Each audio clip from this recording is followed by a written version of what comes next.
안녕하십니까, 조나사입니다. 오늘은 블로그 하면서 가져야 할 마음가짐이나 아직까지 블로그 시작 안 하신 분들을 위해서 제가 하면은 좋은 점이나 이런 것들을 종합적으로 이야기를 해볼게요. 왜 갑자기 이런 생각을 했냐? 지금 제가 블로그를 하면서 정말 많은 사람들의 케이스를 봤는데, 좀 심한 경우는 인생이 바뀌었다, 아니 뭐 때문에 인생까지 바뀌었냐라고 할 수가 있는데, 그런 사람들이 실제로 있습니다. 그래서 정말 이 인생의 희노애락이 담긴 블로그의 세계, 그런 이야기를 조금 해볼게요. 지금 제가 봤을 때 블로그로 진짜 인생이 좀 바뀔 만한 사람이 누가 있나라고 봐보면은, 최근에 홈피드 노출이 돼서 한 달에 뭐 1,000만원, 2,000만원 버는 사람이 인생이 바뀌었다? 그게 아닙니다. 왜냐하면 그 네이버 클립 크리에이터로 선정이 돼서 그 일부 사람들한테는 조회수, 동영상 조회수도 유튜브처럼 수익을 주는 그 네이버의 일부 지금 사람들이 있어요. 블로그 하는 사람들이. 근데 그런 사람들도 많이 버는 경우에는 뭐 한 달에 500만원, 1,000만원 버는 사람들이 지금 있거든요. 근데 홈피드나 이런 클립 크리에이터 같은 경우 돈을 많이 번다 해도 이게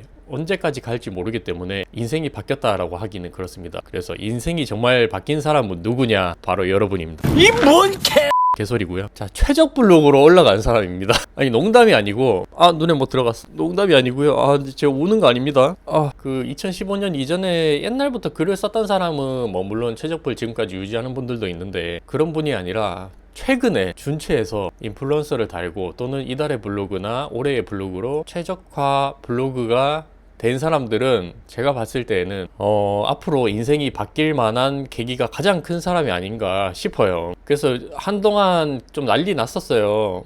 이렇게 일부 사람들이 인플루언서에서 최적 블로그가 되고 나서 배도 아프기도 했고, 솔직히 저는 엄청 부러웠어요. 그게 지금 현금으로 가치만 매겨도 당장 1,500만원 이상에 팔 수 있는 그런 블로그인데, 근데 그걸 가지고 잘 운영만 하면 정말 상위 노출 먹기도 쉽고 조회수도 빵빵 뛰고 이러다 보니까 뭐 하루에 5,000불, 10,000불은 기본이고, 애드포스트나 각종 원고료, 협찬 이런 것들로 먹고 살 수 있을 정도의 그런 힘이 있기 때문에 그런 분들이 가장 부럽지 않나 싶습니다. 물론 최적화 블로그가 아니더라도 그렇게 돈을 벌 수 있는 사람들이 많기는 한데, 아무래도 블로그 탭이나 스마트 블록 들어가는 거에 대해서, 그리고 유지하는 힘 자체가 너무 높다 보니까 우리가 괜히 최적화 블로그다 이렇게 이야기를 하는 게 아니죠. 그리고 요거 좀 말씀드리고 싶은 게, 꼭 이제 본인 뭐 어디 인스타나 스레드에서 나 최적화 블로그 됐다 이렇게 하는 사람들 중에서 최적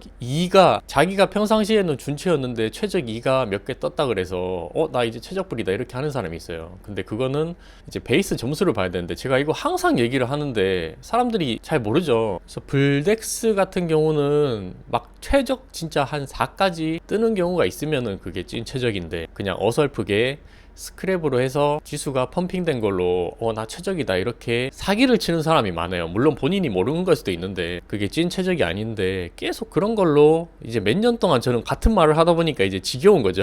그냥 이 사람 아직 뭐 모르는구나 이렇게 하고 넘어가는데, 그런 사람들도 많고, 어쨌건 본인의 지수를 간단하게 확인하는 정도는 이제 알아야 되고, 반대로 지금 큰일 난 사람들이 있죠. 2015년 그때 블로그 저품질 대란이 일어났을 때 최적화에서 반대로 준체로 떨어진 사람이 있습니다. 아니면 최근에도 저품질로 계속 나락을 간 사람들이 있는데, 그런 사람들 같은 경우는 정말 내가 열심히 블로그를 했는데, 또는 약간의 부정을 저질러서 뭐 그랬는지 모르겠지만 저품질이 되는 순간 어떻게 된다? 블로그 지수나 랭킹이나 조회수나 이런 것들이 전부 다 폭망을 하기 때문에 수입이 거의 끊기죠. 실제로 심한 사람 같은 경우는 매달 이렇게 업체에 장기로 계약을 하고 한 달에 뭐 글 써주는 조건으로 10만원, 20만원 이렇게 받다가 그 업체가 갑자기 연락이 끊겨서 두절이 되는 경우도 있었고, 아니면 대놓고 낙타님 블로그 지수 저품질 됐네요, 지수 떨어졌네요, 저희 더 이상 계약하지 않겠습니다 이렇게 대놓고 뭐라 해서 수입이 끊기는 사람도 있다.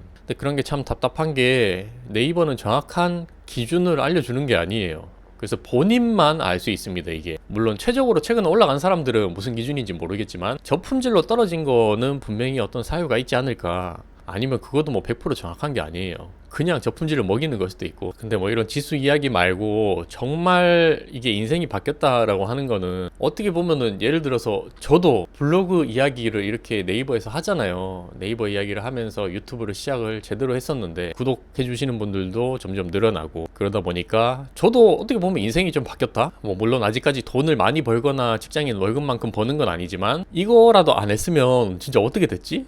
약간 그런 생각이 들 정도로 저한테 이제는 일상생활에서 엄청 큰 부분을 차지하는 거죠. 그래서 초보분들, 시작한 지 얼마 안 되신 분들 또는 아예 안 한 사람들이 저한테 항상 물어보는 게 있어요. 그거 돈 돼요? 또는 이거 얼마 정도 해야지 진짜 돈을 벌 수 있을까요? 아니면 이게 희망이 있을까요? 어떤 주제로 해야 되나요? 이런 것들 많이 물어보는데 이제 팩폭을 후드리자면은 글 한 1000개 정도는 쌓아야 되는 것 같은데요. 최소 인플루언서는 달성해야 됩니다. 아니면 뭐 본인 블로그만 키우기에는 이게 수익화에 한계가 있기 때문에 블로그 대행을 하든지 다른 걸로 한번 알아보세요. 이렇게 하는 경우도 있고 약간 팩폭으로 후드려주면 정신을 차리긴 하는데 너무 또 절망적으로 얘기를 하면 안 하니까 여러분 할 수 있습니다. 누구든지. 조금만 공부하면 할 수 있어요. 이렇게 얘기를 하는 지금 정도이고 자기 사업을 하는 사람들 또는 프리랜서인 경우에는 이 블로그 하는 게 정말 좋거든요. 특히 뭐 사업장 홍보나 아니면 내가 뭐 보험 영업사원이다. 카드 영업사원이다. 자동차 영업사원이다. 그런 경우는 블로그를 꼭 만들어서 운영을 하는 게 좋습니다. 우리 요즘에는 지금 같은 시대에 나가서 막 사람들한테 명함 돌리고 막 이렇게 인사하고 어디 막 건물 마음대로 막 들어가서 이렇게 영업하고 이렇게 잘 못하잖아요.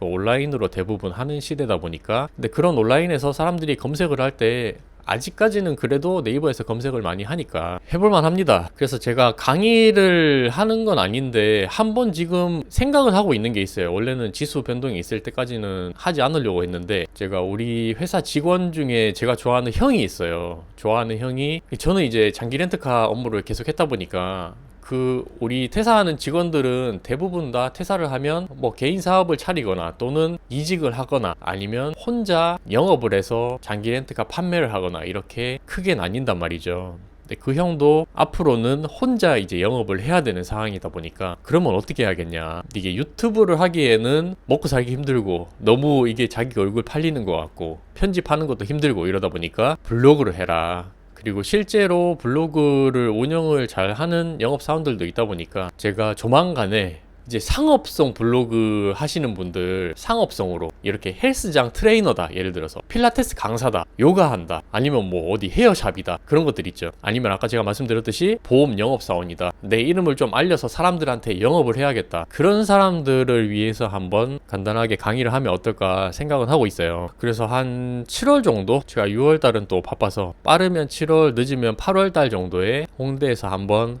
모일까 생각을 하고 있습니다. 어제 방콕 이야기 했는데 뭐 사람들이 별로 안 보네. 역시 여행 이야기는 본인이 여행 가는 게 아니면 딱히 안 보죠. 근데 또 그런 사람들도 있습니다. 그 지수에 상관없이 그냥 무지성으로 글을 열심히 쓰는 사람들도 있는데 최근에 보니까 저품질이 됐는데도 그냥 하루에 막 5개, 6개씩 똑같이 써요. 근데 그 사람은 인플루언서다 보니까 이미 누적된 글 총 발행량이 10,000개를 넘었어요. 그래서 조회수가 계속 만을 넘기고 있습니다. 이것도 참 웃긴 현상이죠. 그래서 무조건 저품질이 됐다고 해서 조회수가 몇천 이상 나오네 만인데 이거 방문자 프로그램 쓰는 거 아닌가 라고 생각하는 사람들이 있는데 그것도 100%는 아닙니다. 제가 본 10명 중에 한 9명 정도는 그렇게 사기꾼이 있는데 실제로 저품질을 먹고서도 조회수가 유지가 되는 사람들이 좀 있어요. 그 이유는 기존에 쌓아놓은 누적 발행량 자체가 많기 때문에 특히 인플루언서의 경우는 키워드 챌린지는 저품질이랑 상관없이 이게 등수에 올라간단 말이죠. 그래서 키첼에 등록되어 있는 그런 키워드 자체가 너무 많다 보니까 그걸로 밑에 베이스를 깔고 기본 조회수가 계속 몇천 이상 나오는 사람들도 있습니다. 또 그렇게 하다 보면 나중에 저품질이 풀리는 경우도 있고 이러다 보니까 이미 글도 많이 쌓였고 함부로 버리기는 좀 아깝죠. 인플루언서의 경우는. 근데 뭐 일반 블로그의